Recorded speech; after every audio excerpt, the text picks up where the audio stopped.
Hello friends, PSC codes and ട്രിക്സിൻ്റെ പുതിയൊരു വീഡിയോയിലേക്ക് എല്ലാവർക്കും സ്വാഗതം. അപ്പോൾ നമ്മൾ ഇന്നത്തെ ക്ലാസ്സിലും മലയാളത്തിൻ്റെ കുറച്ച് മോഡൽ ക്വസ്റ്റ്യൻസാണ് ചെയ്യാൻ പോകുന്നത്. അപ്പോൾ അത് മോക്ക് ടെസ്റ്റ് ആയിട്ടുള്ള രീതിയിലാണ് ചെയ്യുന്നത്. ഇതിനു മുമ്പ് ചോദിച്ചിട്ടുള്ളതും അതുപോലെ ഇനി ചോദിക്കാൻ സാധ്യതയുള്ളതും ആയിട്ടുള്ള ചോദ്യങ്ങൾ ഉൾപ്പെടുത്തിയിട്ടുണ്ട്. ഓക്കെ, അപ്പോൾ ഇനി വരുന്ന എക്സാമുകളൊക്കെ ഇനി അങ്ങോട്ട് തുടരെ വരുന്നുണ്ടല്ലേ. CPO അതുപോലെ തന്നെ LDC, SI, ഡിഗ്രി പ്രിലിംസൊക്കെ വരുന്നുണ്ട്. അപ്പോൾ തീർച്ചയായിട്ടും അതിനൊക്കെ ചോദിക്കാൻ സാധ്യതയുള്ള കുറച്ച് മലയാളത്തിൻ്റെ മോഡൽ ക്വസ്റ്റ്യൻസാണ് നമ്മൾ ചെയ്യുന്നത്. ഓക്കെ, അപ്പോൾ എന്തായാലും നമുക്ക് വീഡിയോയിലേക്ക് കിടക്കാം. ആദ്യത്തെ ചോദ്യം, ശരിയായ പദമേത്? അപ്പോൾ ആധ്യാത്മികം അല്ലേ, ഈ തന്നിരിക്കുന്നതിൽ ശരിയായിട്ടുള്ള പദമേതെന്നാണ് ചോദിച്ചിരിക്കുന്നത്. ഏതാണ്?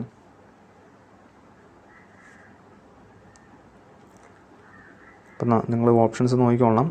ഇവിടുത്തെ ആൻസർ ഓപ്ഷൻ C ആണ് കേട്ടോ. ഓപ്ഷൻ C ആണ് ആധ്യാത്മികം കേട്ടോ. ആധ്യാത്മികം എന്നുണ്ട്. ആധ്യാത്മികം. ഇപ്പോൾ ഇവിടെ ശ്രദ്ധിച്ചോണം, ഇവിടെയും ഈ മികം, ആധ്യാത്മികം കേട്ടോ. അടുത്ത ചോദ്യം, താഴെ തന്നിരിക്കുന്നവയിൽ ശരിയായത് തിരഞ്ഞെടുക്കുക. ഓപ്ഷൻ A പൊൻ പ്ലസ് കണി പൊൽക്കണി, ഓപ്ഷൻ B കാറ് പ്ലസ് ആടി കാറ്റാടി, ഓപ്ഷൻ C തണ്ട് plus R Thandar, option D ദിനം പ്ലസ് പത്രം ദിനപത്രം. അപ്പോൾ ഇതിൽ ശരിയായത് ഏതെന്ന് തിരഞ്ഞെടുക്കുക. ഏതാണ്? ഓപ്ഷൻ A ആണ് കേട്ടോ ശരി. ഓപ്ഷൻ A ആണ് ശരി. പൊൻ പ്ലസ് കണി പൊൽക്കണി. പൊൻ പ്ലസ് കണി പൊൽക്കണി ഒരുപാട് എക്സാമുകളിൽ ചോദിച്ചിട്ടുണ്ട്. പൊൻ പ്ലസ് കണി പൊൽക്കണി, അതാണ് ഇവിടെ ശരിയായിട്ടുള്ളത്. പിന്നെ ഓപ്ഷൻ C നോക്കിയാൽ തണ്ട് പ്ലസ് ആർ. തണ്ട് plus ആറല്ല, തൺ plus താറാണ്. തൺ plus താറാണ് Thandar. തൺ plus Thar, തൺ plus താറാണ് Thandar എന്ന് പറയുന്നത്. തൺ പ്ലസ് താർ, തണ്ടാർ. ഇനി ബാക്കി രണ്ട് ഓപ്ഷൻസ് നിങ്ങൾ തന്നെ കണ്ടെത്തി വീഡിയോയുടെ താഴെ കമൻറ്റ് ചെയ്യുക കേട്ടോ. ഓപ്ഷൻ Bയും Dയും, കാറ് പ്ലസ് ആടി കാറ്റാടി, അതുപോലെ ദിനം പ്ലസ് പത്രം ദിനപത്രം, ഇത് രണ്ട് ഇവിടെ തന്നിരിക്കുന്നത് തെറ്റാണ്. ശരിയായിട്ട് നിങ്ങൾ ആ രണ്ട് വാക്കുകളും ശരിയായിട്ട് എങ്ങനെ ചേർത്തെഴുതാമെന്നുള്ളത്, പിരിച്ചെഴുതാൻ ചേർത്തെഴുതാമെന്നുള്ളത് നിങ്ങൾ വീഡിയോയുടെ താഴെ കമൻറ്റ് ചെയ്യുക.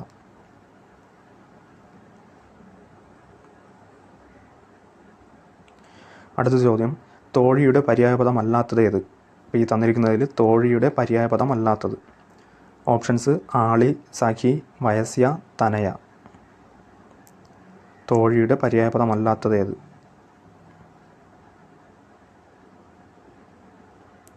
ഒരുപാട് എക്സാമുകളിൽ ചോദിച്ചിട്ടുണ്ട് കേട്ടോ. ഈ തോഴി, ഈ സഖി, ഇതൊക്കെ ആളി, സഖി ഒക്കെ ഒരുപാട് എക്സാമുകളിൽ ചോദിച്ചു കണ്ടിട്ടുണ്ട്.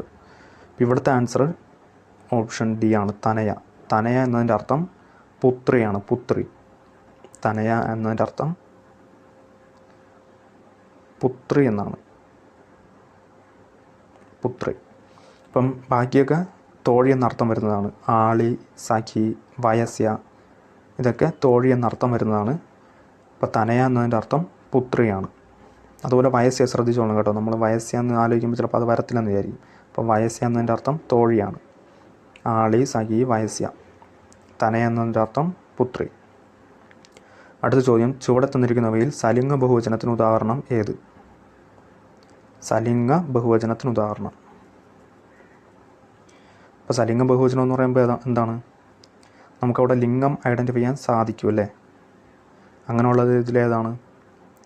ഓരോ ഓപ്ഷൻസ് എടുത്ത് നോക്കിയേ. തൊഴിലാളികൾ. തൊഴിലാളികൾ എന്ന് പറയുമ്പോൾ നമുക്കവിടെ ലിംഗം ഏതാണെന്ന് ഐഡൻറ്റിഫൈ ചെയ്യാൻ സാധിക്കുമോ? ഇല്ല. അതിൽ സ്ത്രീകളും പുരുഷന്മാരൊക്കെ തൊഴിലാളികളിൽ ഉൾപ്പെടും. അതൊരു ഓപ്ഷൻ B. പണക്കാർ. പണക്കാർ എന്ന് പറയുമ്പോൾ നമുക്ക് ലിംഗം ഐഡൻറ്റിഫൈ ചെയ്യാൻ സാധിക്കുമോ? ഇല്ല. അവിടെയും സ്ത്രീകളും പുരുഷന്മാരൊക്കെ അതിനകത്ത് ഉൾപ്പെടുന്നതാണ്. അപ്പോൾ അവിടെ നമുക്ക് ലിംഗം ഐഡൻറ്റിഫൈ ചെയ്യാൻ സാധിക്കത്തില്ല. പിന്നെ നോക്കിയ ഓപ്ഷൻ C. മിടുക്കികൾ. മിടുക്കികൾ എന്ന് പറയുമ്പോൾ നമുക്കറിയാം അവിടെ എന്താണ്, ലേഡീസ് ആണല്ലേ. നമുക്കവിടെ ലിംഗം ഐഡൻറ്റിഫൈ ചെയ്യാൻ സാധിക്കും, സ്ത്രീകളാണ്. അപ്പോൾ അതുകൊണ്ട് തന്നെ ഓപ്ഷൻ C ആണ് സലിംഗ ബഹുവചനത്തിന് ഉദാഹരണം. നമുക്ക് ലിംഗം ഐഡൻറ്റിഫൈ ചെയ്യാൻ സാധിക്കുന്നുണ്ട്. അതിൽ ഓപ്ഷൻ D നോക്കിയാൽ മടിയർ. മടിയർ എന്ന് പറയുമ്പോഴും അതിൽ സ്ത്രീകളും പുരുഷന്മാരൊക്കെ ഉൾപ്പെടും. അപ്പോൾ അതുകൊണ്ട് തന്നെ അതൊക്കെ അലിംഗ ബഹുവചനത്തിന് ഉദാഹരണമല്ലേ. ഈ തൊഴിലാളികൾ, പണക്കാർ, മടിയർ, ഇത് മൂന്നും അലിംഗ ബഹുവചനത്തിന് ഉദാഹരണമാണ്. നമുക്ക് ലിംഗം ഐഡൻറ്റിഫൈ ചെയ്യാൻ സാധിക്കത്തില്ല. എന്നാൽ ഓപ്ഷൻ സി മിടുക്കികൾ എന്ന് പറയുമ്പോൾ നമുക്ക് അവിടെ ലിംഗം ഐഡൻറ്റിഫൈ ചെയ്യാൻ സാധിക്കും. അതുകൊണ്ട് തന്നെ അത് സലിംഗ ബഹുവചനത്തിന് ഉദാഹരണമാണ്.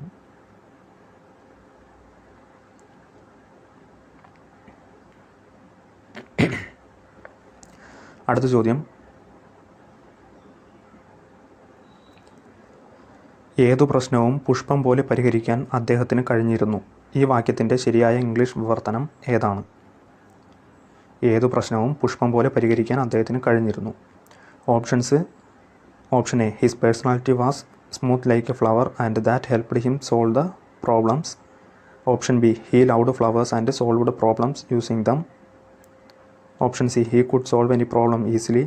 Option D, he solved issues by sending flowers to the opposing teams. ഏതു പ്രശ്നവും പുഷ്പം പോലെ പരിഹരിക്കാൻ അദ്ദേഹത്തിന് കഴിഞ്ഞിരുന്നു. ഓപ്ഷൻസ് വായിക്കുമ്പോൾ നമുക്ക് ആൻസർ ഏകദേശം കിട്ടും. ഇപ്പോൾ ഇവിടുത്തെ ആൻസർ ഓപ്ഷൻ സി ആണ് കേട്ടോ. ഓപ്ഷൻ സി ആണ് answer. He could solve any problem easily. He could solve any problem easily കേട്ടോ. ഏത് പ്രശ്നവും പുഷ്പം പോലെ പരിഹരിക്കാൻ അദ്ദേഹത്തിന് കഴിഞ്ഞിരുന്നു എന്നതിൻ്റെ ഇംഗ്ലീഷ് ശരിയായിട്ടുള്ള ഇംഗ്ലീഷ് വിവർത്തനം he could solve any problem easily.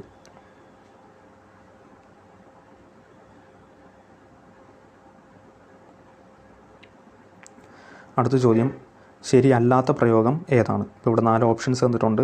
അതിൽ ഒരെണ്ണം ശരിയല്ലാത്ത പ്രയോഗമാണ്. അത് ഏതെന്ന് കണ്ടെത്തണം. ഓപ്ഷൻ എ, ഓരോരുത്തരും അവരവരുടെ സ്ഥാനത്തിരിക്കണം. ഓപ്ഷൻ ബി, ഓരോ ആളുകളും അവരവരുടെ സ്ഥാനത്തിരിക്കണം. ഓപ്ഷൻ സി, ഓരോ ആളും അവരവരുടെ സ്ഥാനത്തിരിക്കണം. ഓപ്ഷൻ ഡി, എല്ലാവരും അവരവരുടെ സ്ഥാനത്തിരിക്കണം. അപ്പോൾ ഇത് കഴിഞ്ഞ പ്രീവിയസ് ഇയർ ചോദ്യമാണ് കേട്ടോ. പ്രീവിയസ് ഇയർ ചോദ്യമാണിത്. അപ്പോൾ ഇതിൽ തെറ്റായ പ്രയോഗം ഏതാണ്?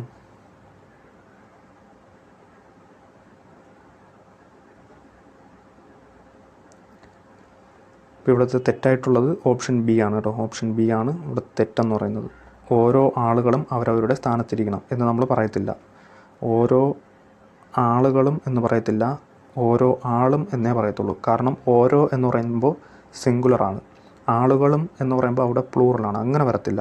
ഓരോ ആളും എന്നേ വരത്തുള്ളൂ. അതായത് സിംഗുലറിൻ്റെ കൂടെ സിംഗുലർ വരണം. ഓരോ ആളും കേട്ടോ. ഓപ്ഷൻ എ നോക്കി, അത് കറക്റ്റാണ്. ഓരോരുത്തരും അവരവരുടെ സ്ഥാനത്തിരിക്കണം, അത് ശരിയായിട്ടുള്ള പ്രയോഗമാണ്. അതൊരു ഓപ്ഷൻ സി, ഓരോ ആളും കണ്ടോ, ഓരോ ആളും എന്നാണ് വരേണ്ടത്. ഓരോ ആളും അവരവരുടെ സ്ഥാനത്തിരിക്കണം, ആ പ്രയോഗം ശരിയാണ്. ഓപ്ഷൻ ഡി നോക്കിയേ, എല്ലാവരും അവരവരുടെ സ്ഥാനത്തിരിക്കണം, അതും ശരിയാണ്. അപ്പോൾ ഈ 3 രീതിയും ശരിയായിട്ടാണ് എഴുതുന്നത്. ഇത് 3ഉം കറക്റ്റാണ്. ഓപ്ഷൻ ബി ആണ് തെറ്റ്. ഓരോ ആളുകളും എന്ന് പറയത്തില്ല, ഓരോ ആളും കേട്ടോ, അതാണ് കറക്റ്റ്. അപ്പോൾ ഇവിടെ ശരിയല്ലാത്ത പ്രയോഗം ഓപ്ഷൻ ബി ആണ്. അടുത്ത ചോദ്യം, വിപരീത പദം എഴുതുക. മിഥ്യ. മിഥ്യ എന്ന പദത്തിൻ്റെ വിപരീത പദം. ഓപ്ഷൻസ്: അമിഥ്യ, സത്യം, അസത്യം, തഥ്യ. പ്രീവിയസ് ഇയർ ഒരുപാട് തവണ ചോദിച്ചിട്ടുള്ള ഒരു വാക്കാണ് മിഥ്യ. മിഥ്യ എന്ന വാക്കിൻ്റെ വിപരീത പദം തഥ്യയാണ് കേട്ടോ. തഥ്യ. മിഥ്യ, തഥ്യ. മിഥ്യ, തഥ്യ.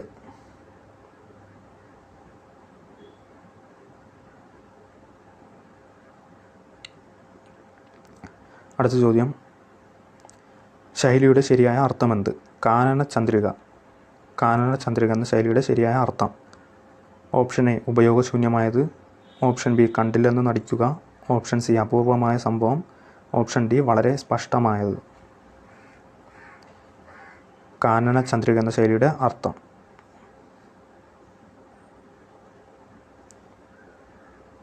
ഓപ്ഷൻ എ ആണ് കേട്ടോ. ഓപ്ഷൻ എ ആണ് ആൻസർ, ഉപയോഗശൂന്യമായത്. ഇപ്പോൾ കാനന ചന്ദ്രിക എന്ന ശൈലിയുടെ അർത്ഥം ഉപയോഗശൂന്യമായത് എന്നതാണ് കേട്ടോ. ഉപയോഗശൂന്യമായത്. കാനന ചന്ദ്രിക, ഉപയോഗശൂന്യമായത്. അടുത്ത ചോദ്യം, പിരിച്ചെഴുതാനാണ് രാജോചിതം. രാജോചിതം പിരിച്ചെഴുതിയാൽ എങ്ങനെ എഴുതാം? ഓപ്ഷൻസ് നിങ്ങൾ നോക്കിക്കോളാം കേട്ടോ. രാജോചിതം പിരിച്ചെഴുതിയാൽ ഓപ്ഷൻ ഡി ആണ് ആൻസർ. രാജ പ്ലസ് ഉചിതം ആണ് രാജോചിതം. രാജ പ്ലസ് ഉചിതം, രാജോചിതം. അപ്പോൾ അവിടെ ശ്രദ്ധിച്ചോളണം. രാജ അവിടെ ആയാണല്ലേ വരുന്നത്. ആ പ്ലസ് അതുപോലെ ഉചിതത്തിൻ്റെ ഉ. ആ പ്ലസ് ഉ ചേരുമ്പോൾ ഓ എന്നാണ് പറയുന്നത്. അതാണ് രാജോചിതം എന്ന് വന്നത് കേട്ടോ.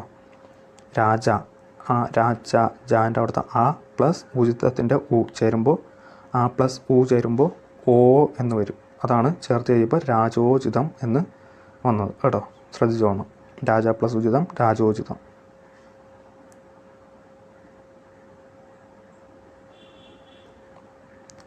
അടുത്ത ചോദ്യം, ഒറ്റപ്പദം എഴുതുക. ശബ്ദമില്ലാത്തത്. ശബ്ദമില്ലാത്തത് എന്നതിൻ്റെ ഒറ്റപ്പദം ഏതാണ്?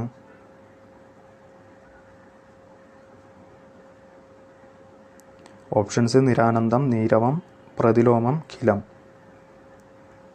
ശബ്ദമില്ലാത്തത് എന്നതിൻ്റെ ഒറ്റപ്പദം. അപ്പം നിങ്ങൾക്ക് ആൻസർ കിട്ടിയെന്ന് വിചാരിക്കുന്നു. ആൻസർ ഓപ്ഷൻ ബി ആണ്. ആൻസർ ഓപ്ഷൻ ബി നീരവവും. ശബ്ദമില്ലാത്തത് എന്നതിൻ്റെ ഒറ്റപ്പദം നീരവം. ഇനി ഓപ്ഷൻ എ നോക്കിയേ, നിരാനന്ദം. നിരാനന്ദം. ആനന്ദമില്ലാത്ത എന്നതിൻ്റെ ഒറ്റപ്പദമാണ് നിരാനന്ദം. ആനന്ദമില്ലാത്ത എന്നതിൻ്റെ ഒറ്റപ്പദം നിരാനന്ദം. അതുപോലെ നീരവം നമ്മളിപ്പോൾ പറഞ്ഞു, ശബ്ദമില്ലാത്തത്. അടുത്ത ഓപ്ഷൻ സി പ്രതിലോമം. ക്രമത്തിന് വിപരീതമായത്. ക്രമത്തിന് വിപരീതമായത് എന്നതിൻ്റെ ഒറ്റപ്പദമാണ് പ്രതിലോമം. ക്രമത്തിന് വിപരീതമായത്. അതുപോലെ ഓപ്ഷൻ ഡി ഖിലം. ഫലപുഷ്ടി ഇല്ലാത്തത്. ഫലപുഷ്ടി ഇല്ലാത്തത് എന്നതിൻ്റെ ഒറ്റപ്പദമാണ് ഖിലം. അപ്പോൾ ഒന്നുകൂടി പറയാം, നിരാനന്ദം ആനന്ദമില്ലാത്ത, അതുപോലെ നീരവം നമ്മൾ പറഞ്ഞു ശബ്ദമില്ലാത്തത്, അതുപോലെ പ്രതിലോമം ക്രമത്തിന് വിപരീതമായത്, അതുപോലെ ഖിലം ഫലപുഷ്ടി ഇല്ലാത്തത്. ഓക്കെ, അപ്പോൾ ഈ 4 പദങ്ങളും ഒന്ന് നോട്ട് ചെയ്തോളണം കേട്ടോ. ഇവിടെ നിന്ന് ഇപ്പോൾ 4 ഒറ്റപ്പദങ്ങളാണ് നമ്മൾ പഠിച്ചത്. അതൊന്ന് നോട്ട് ചെയ്തോളണം. നമ്മൾ എല്ലാ ക്ലാസ്സിലും അതേപോലെ തന്നെയാണ്. ഈ ഒറ്റപ്പദം വരുമ്പോൾ ഓപ്ഷൻസിൽ കൊടുത്തിരിക്കുന്ന ഓപ്ഷൻസ് എല്ലാം എടുത്ത് നമ്മൾ അത് 4 ഓപ്ഷനും നമ്മൾ അതിൻ്റെ ഒറ്റപ്പദം കണ്ടെത്തി പഠിച്ചാണ് പോകുന്നത്. ഇപ്പോൾ ഒരു ക്ലാസ്സിൽ നിന്ന് തന്നെ നമ്മൾ 4 ഒറ്റപ്പദങ്ങൾ പഠിക്കുന്നുണ്ട്. അപ്പോൾ ഇതെല്ലാം നോട്ട് ചെയ്ത് തന്നെ പോകാൻ ശ്രദ്ധിക്കുക. ഓക്കെ, അപ്പോൾ ഇന്നത്തെ ക്ലാസ് ഇത്രയും ക്വസ്റ്റ്യൻസ് നോക്കുന്നുള്ളൂ. ഇതുപോലെ ഒരുപാട് ക്ലാസ്സുകൾ നമ്മൾ ഈ ചാനൽ അപ്ലോഡ് ചെയ്തിട്ടുണ്ട്. അപ്പോൾ ഈ ചാനലിൻ്റെ പ്ലേലിസ്റ്റിൽ പോയി കഴിഞ്ഞാൽ ആ വീഡിയോസ് എല്ലാം നിങ്ങൾക്ക് കാണാൻ സാധിക്കുന്നതാണ്. ഓക്കെ, അപ്പോൾ വീഡിയോസൊക്കെ കണ്ടു നോക്കുക. പ്രയോജനപ്പെടുമെന്ന് തോന്നിയാൽ ചാനലൊക്കെ ഒന്ന് സപ്പോർട്ട് ചെയ്യാനും കൂടി ശ്രദ്ധിക്കുക. പുതിയൊരു വീഡിയോയുമായി കാണുന്നവരെ ഗുഡ് ബൈ.